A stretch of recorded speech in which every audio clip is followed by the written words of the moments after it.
What's going on, folks? This is Clayton Youngberg coming at you from AndroidAuthority.com, your #1 source for all things Android. Today we've got a quick overview of an unofficial Cyanogenmod TED-ROM. Now that's the Jellybean build, and this is on the Asus TF300T, the ePad. So we're going to be getting a first look at what Jellybean looks like on the Transformer Pad here. We'll just walk through some of the stuff. Now mind you, this is unofficial.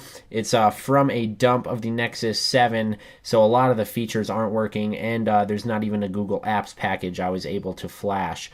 But this is just to show you what Jellybean might look like on a bigger size tablet. So let's go ahead and go through some of the user interface. As you can see, we have our clickable status bar just like we do an ice cream sandwich. And then we have our notifications where we can just swipe away. Anyways, we hit the settings toggles there. We get the entire menu there. We've got airplane mode, Wi-Fi, which is fully functional. Auto rotate is functional. Our brightness control is definitely functional. We have our notifications, and then we can go to our full settings menu here. That's where we can access Wi-Fi, Bluetooth. Under the more settings, we only have airplane mode and VPN. And we've got our sound options, our display, and storage. I've been having some problems with the storage because I put a SD card in there, but it is not recognizing that just yet. I think that just might be a kink that needs to be worked out with the Jellybean OS.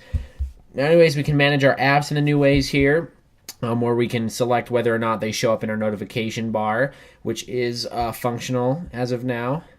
We have our location services, our security. We can add our accounts just like that.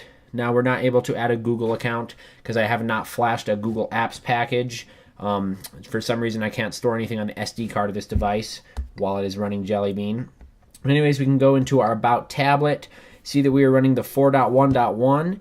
We even have our little Easter egg here. All of our different jelly beans and stuff. So we'll go back. Under our developer options, we have a few more options. We can turn them on or off. All of them can be completely turned on. Anyways, let's enable USB debugging. We can show our touches. We can force GPU rendering. And the Tegra 3 really just makes this Project Butter even more buttery smooth.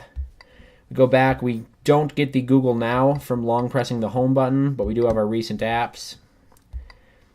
No option to remove all of the recent apps at one time, but we do have our Jellybean physics with our widgets. We can move them out of the way.